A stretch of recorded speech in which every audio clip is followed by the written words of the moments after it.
अमरावती भातकुली मार्गावर असलेल्या नरखेड रेल्वे लाईनवर उड्डाणपुलाच्या बांधकामाला सुरुवात झाली आहे। हे बांधकाम करण्यासाठी रस्ता बंद करण्यापूर्वी त्या परिसरातील नागरिकांना पर्यायी रस्ता देणं गरजेचं होतं, पण तसं न करता उड्डाणपुलाचं बांधकाम म्हणून थेट रेल्वे रुळावरील रस्ताच बंद करून टाकलाय। होणाऱ्या गैरसोयीमुळे नागरिकांत प्रचंड रोष आहे। तेथील रहिवासी नागरिकांनी रेल्वे फाटकापाशी रास्ता रोको आंदोलन केलं। अमरावती भातकुली मार्गावरील कॉलनीतील रहिवाशांनी नरखेड रेल्वे लाईनच्या फाटकाजवळ रास्ता रोको आंदोलन केलं, कारण उड्डाणपुलाच्या कामासाठी अनेक दिवसांपासून अमरावती भातकुली मार्ग बंद करण्यात आला आहे। रेल्वे लाईनच्या परिसरात असलेल्या व्यंकटेश कॉलनीतील नागरिकांना त्यामुळे मोठ्या प्रमाणात त्रास सहन करावा लागतोय। तेथील विद्यार्थ्यांना, महिलांना कामासाठी जाता येता 4 ते 5 किलोमीटरचा फेरा पडतो आहे। उड्डाणपुलाचं काम सुरू करण्यापूर्वी पर्यायी रस्ता देणं गरजेचं होतं, मात्र तसं न करता मार्गच बंद करण्यात आलाय। 4 ते 5 किलोमीटरचा फेरा पडत असल्याने नागरिकांचा वेळ व एनर्जी खर्ची पडते। या त्रासाला कंटाळून रविवार 22 डिसेंबर रोजी त्यांनी रेल्वे फाटकाजवळ रास्ता रोको केलं। मी प्रतिभा अविनाश तिप्पट, व्यंकटेश टाउनशिप, भातकुली रोड येथून बोलत आहे। काय विषय नेमका तुमचा? आम्हाला इथे रेल्वे रुळाचं काम चालू झालंय। 1 महिन्यापासून इथे गड्डे खोदून ठेवलेले आहे। त्याचं काम तर चालू झालंच नाही, रस्ताही बंद करून ठेवलेला आहे। त्याच्यामुळे आम्हाला पर्यायी व्यवस्थेची काहीतरी तरतूद करून देण्यात यावी। तो रस्ता जो आहे तो 5 किलोमीटर दूर आहे। पोरांच्या ट्युशन, शाळा इकडे, आणि लेडीजला पोरांना घेऊन असं पूर्ण फिरून जावं लागते, आणि तिथे गड्डे आहे आणि लाईटची पण व्यवस्था नाही आहे। तिथे मला असं वाटतं की आता माझ्या कानावर आलाय की त्या साईडने तिथे एक पांठेला म्हणून लागलेला आहे, तिथं दारू बिरूचाही काहीतरी प्रॉब्लेम चालू आहे। दारू बिरू विकण्यात येते तिथं, आणि संध्याकाळी जे जेंट्स येते घरी 10:30-11 वाजता, तर तिथे 5-5, 6-6 पोरं घोळक्याने उभे राहते। ते लेडीज साठी तर परफेक्ट आहेच नाही, पण जेंट्स साठी पण भीतीच आहे ना त्या रस्त्याची। तुमची मागणी काय नेमकं? पर्यायी रस्ता तुम्हाला? आम्हाला बस पर्यायी रस्त्याची व्यवस्था करून देण्यात यावी। तुम्ही तुमचं काम करा, आम्ही त्याच्यात येत नाही, गव्हर्नमेंटच्या कामात येत नाही आम्ही। आमच्या सोयीसाठीच तुम्ही हे करत असाल।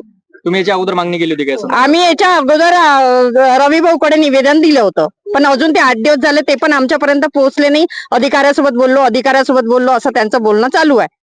आता शेवटी हा शेवटचा उपाय आहे। रेल्वे रुळावर सगळेजण बसले होते, याच्यानंतरही आम्ही याच्यापेक्षा भयंकर ऍक्शन घेऊ शकतो।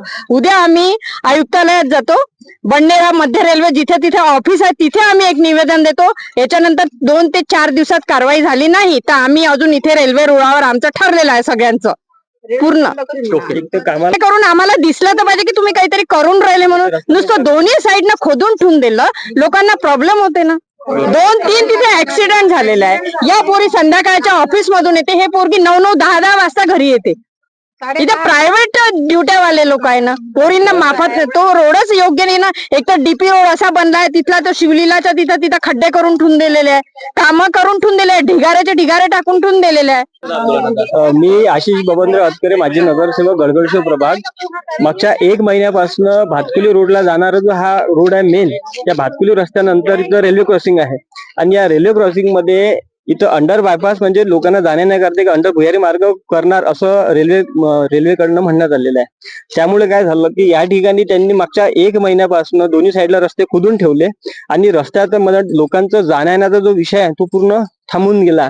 आणि आता कसा विषय झालेला इथं महत्वाचा की या ठिकाणी जाताना यांना एकच रोड आहे, म्हणजे तो पॅरलल असा आहे की तो पार्वतीनगर मधनं जावं लागते, म्हणजे फेऱ्याने जावं लागते। आणि दुसरा कच्चा रस्ता आहे तो आहे कंपोस्ट डेपोच्या इकडचा।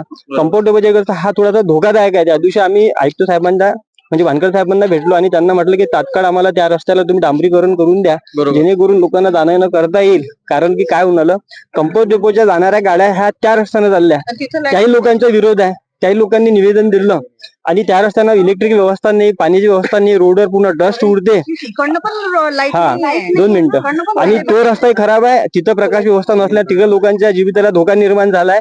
आणि त्या पद्धतीनं इकडचा जो रस्ता रेल्वे क्रॉसिंग दुसरी पार्वतीनगरनं जाणारी, तर पार्वतीनगरनं जाणारी रेल्वे क्रॉसिंग ही धोकादायकच आहे, कारण की मधातला रस्त्यानंतर तो डिस्टन्स छोटा टर्न आहे, आणि मधात 1-2 तिथं या व्यंकटेश टाउनशिप मधले 2-3 नागरिक तिथं गड्ड्यात सुद्धा पडले। सेंट्रल गव्हर्नमेंटचं काम येणार आहे, त्याच्याकडे की मागणी केली आहे का आपण? आता सेंट्रल गव्हर्नमेंटची काही नागरिकांच्या माध्यमातून आमदाराला निवेदन दिलंय, खासदाराला निवेदन दिलंय त्यांनी।